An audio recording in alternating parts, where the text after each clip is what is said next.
Amis gardois, bonjour. On se retrouve aujourd'hui à Méjeanne-les-Alès, à une dizaine de minutes de la capitale sévenole, sur la route d'Uzès, avec le maire Christian Tessier. Monsieur Tessier, une question. Voilà, la pandémie dure depuis un peu plus d'un an. Comment la traversez-vous, tant sur le plan personnel que dans votre fonction de maire? Ouais, écoutez, effectivement, le problème majeur, c'est la durée. Et on sent des signes de plus en plus perceptibles de ras-le-bol. C'est pas toujours évident au quotidien de faire avec. Vous, à titre personnel, qu'est-ce qui vous manque le plus?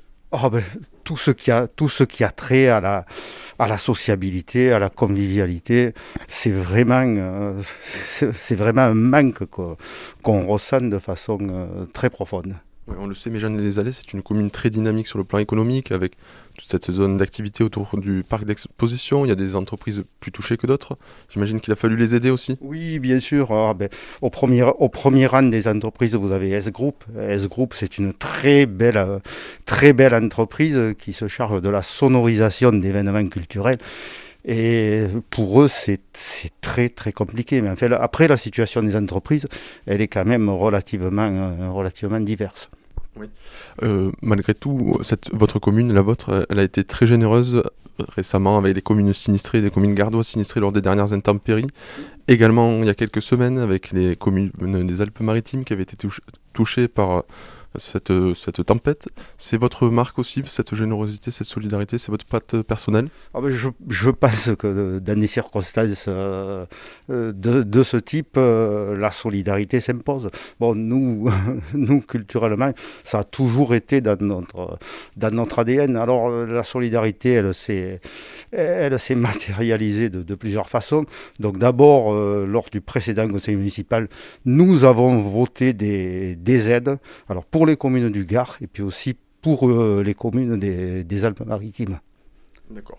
On va parler plus spécifiquement de votre commune. Quels sont les grands projets communaux là, de ce mandat? Il reste 5 ans. Quel visage avez-vous envie de donner à Alors, Méjeanne-les-Alès? les grands projets communaux, on vient de parler de la pandémie, le lien il est évident, hein, comme beaucoup de communes, nous allons être confrontés à des problématiques qui ont trait à la santé, hein. Nous on sait que ce qui va se passer, il va falloir faire face au renouvellement de notre médecin généraliste, ça c'est quelque chose d'inéluctable. Et alors un des objectifs c'est de nous y préparer.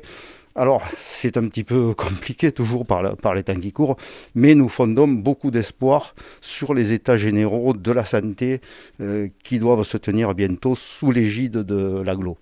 Donc ça, c'est le premier grand projet. Deuxième grand projet communal, écoutez, on travaille d'arrache-pied en ce moment à boucler le PLU. Donc ça, c'est un travail de longue haleine, c'est pas facile, les obstacles sont nombreux. Alors, il y a quand même derrière aussi, derrière ce PLU, il y a un enjeu territorial. Un des axes majeurs de notre PLU, c'est l'extension de la zone d'activité actuelle. Et pour ça, c'est tributaire de l'avancement du PLU. Donc c'est quand même un enjeu majeur pour la commune, mais aussi pour le territoire.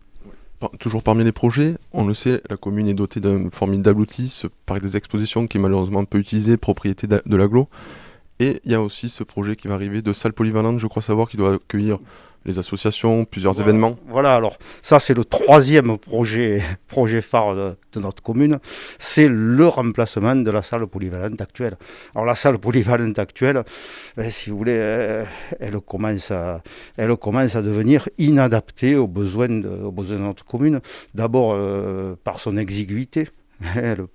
C'est difficile d'accueillir en même temps plus d'une centaine de personnes. Ensuite, il y a aussi toutes les difficultés liées au parking et à l'accès. Et enfin, une nouvelle salle, ça nous permettra de nous mettre aux normes thermiques et énergétiques. D'accord. Est-ce que l'absence d'opposition au conseil municipal, elle facilite justement la mise en œuvre de ces projets, ou est-ce qu'au contraire, la présence d'une opposition pourrait être stimulante pour vous? Ben, écoutez, alors cette fois-ci, nous n'avons pas contrairement à la mandature précédente, Il n'y a pas d'opposition, mais je dois dire, bon, les opposants sont venus nous rejoindre de façon tout à fait naturelle.